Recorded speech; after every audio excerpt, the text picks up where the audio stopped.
kind of looks like, yes, he kind of looks like a grumpy grandpa right over there. That is our black mussel cracker. He's an example of what we would find on our west coast. Now we can have both types of species inside of here.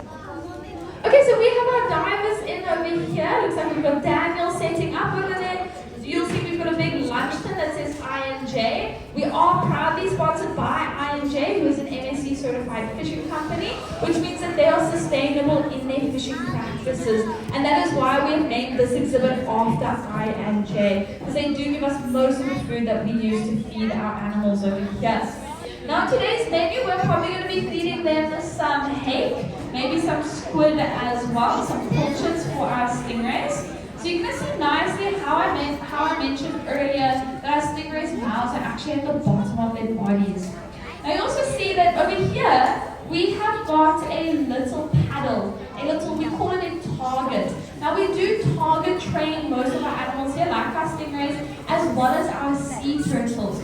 And the reason why we do this is because we don't want to chase our stingrays down in order to feed them. It causes a lot of stress for the animal and for the diver as well. So the best way to do it is to train them to come up to the paddle, and they will come up and they will receive food, and that is positive reinforcement for them, because we are basically positively rewarding them with food when they come up. So it creates a connection in their heads to say, okay, if I come up to this paddle over here, I get rewarded with food. Now it also creates a very special bond between our divers and our stingrays as well. And that is because as soon as they see the target over there, they know that they are going to get fed and they can trust our divers. So it creates a very good relationship with them. And that also brings me to my next point, why these animals aren't actually as dangerous as we all think they are. So these animals, these stingrays, they are quite docile in nature.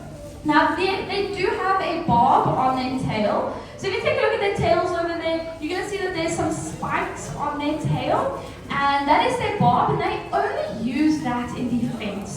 They don't even use that barb to hunt or to get food. Only in defense, if it feels threatened, if you try and pick it up, if you try and hurt it, if you step on it, that's when it uses that barb. Now that barb is quite dangerous because it does have venom underneath, so there are venom glands along the grooves underneath that barb, and there's a thin layer of skin that surrounds it. So when they do impale their victim, then that thin skin tears and it secretes venom into their victim. Now that is only for defense. So I want to see here, who has heard of Steve Irwin?